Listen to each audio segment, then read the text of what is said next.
Okay, today I'm going to replace the nickel cadmium battery unit, tripping unit battery unit inside the 11 kV room. Here is Majestic Hotel with a lead acid maintenance free battery. Alright, it's still locked yet. Okay, so now I'm going to assemble the battery first. Later on, we're going to do the dismantling of the old battery and installation with the new battery. So this is the battery. One unit of this battery is about 6 to 7 volt, 12 Ah per unit. Okay, so total 1, 2, 3, 4, 5. 6 times 5 is 30 volt DC. Alright. Okay, after assemble the battery, secure the termination and mount it using the cable tie. Alright, so that is being mounted together. It will be much more secure and solid when they install it at the metal box later. So you can assemble this battery whatever way you like it, either in a square shape, rectangular shape, or any other shape, so as long as it's sturdy. Alright, so here you have the terminal, negative, positive, positive. So we're going to link with cable now. So first of all, we're going to identify where is the head and then where is the tail. So if this is the head, alright, this one will come here, and then this one will come here, this one will come here, this one will come here, and then there will be this one is opposite. So this one will come here and this one will goes to the tail, and this is the head. Okay, this is a tripping unit. So we're going to off it, disconnect it, and then replace with this.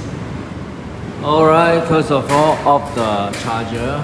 If you want, you can take off the DC fuse also. Oops. Okay, DC fuse taken out, and then this is the two cable going up to the charger. So just cut here, replace with a connector.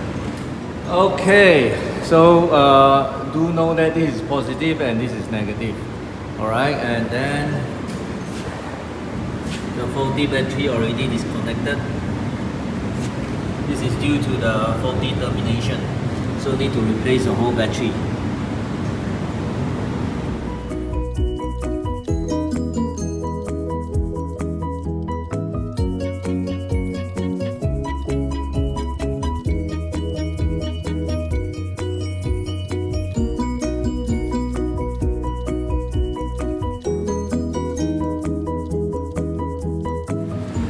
Okay, now we have all the link in place. You must always remember it's like a battery connected in series. This is the tail and this is the head. If this is the head, the tail will go to the head, then the tail will go to the head, then the tail will go to the head, then the tail will go to the head, and this is the tail will be negative. So this is positive.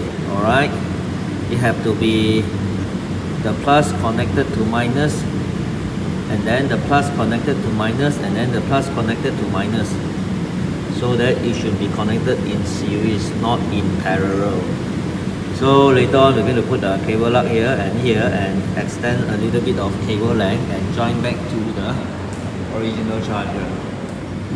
Okay, after all the termination is done, further secure the termination strength by using traditional cable tie or do some knotting here, so it has more support and not easily loose. Alright, so we'll bring it up there. Okay, after you've done all the termination and the connector has been installed, do double check the polarity and the voltage value. To confirm the voltage value meet your expectation and the requirement, Alright, double check here. If you've forgotten the polarity, use the negative probe and put to the negative cable terminal.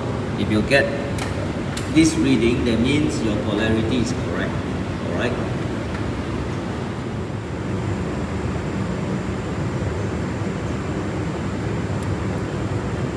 Alright, now the circuit is in place. We install back the DC fuse, which we taken out in the beginning before the start of work. Alright, we install it back so that the 30 volt DC protection relay will have power supply. Alright, everything okay, no issue. We on back the battery charger. Okay, it's in good condition. It's charging.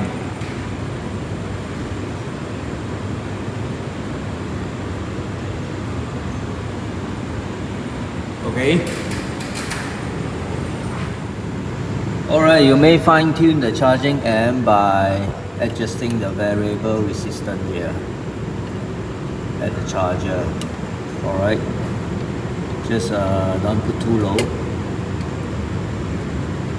Okay, enough. A little bit up.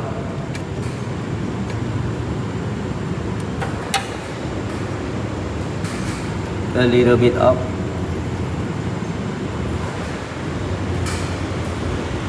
And here a little bit up.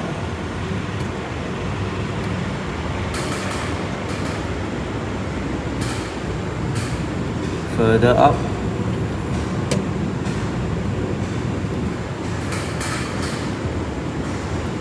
Oh, too much. Go down a little bit. This should be it. Less than 1 amp charging. Alright. This one. Adjust this one. Okay, that should be it.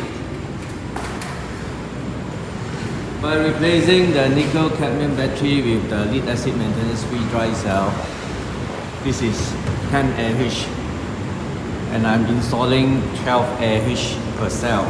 Alright, so the cost of installing this is 10 times cheaper than this and cheaper than nickel metal hydride. And the lifespan for this one is 2 to 3 years, and this one is maybe 10 years. But of course, you need to maintain it. If you don't maintain it, this kind of thing will happen. And you need to top up the water all the time. Alright? Okay. Thanks for watching. I hope my sharing will help you in your maintenance work. Goodbye.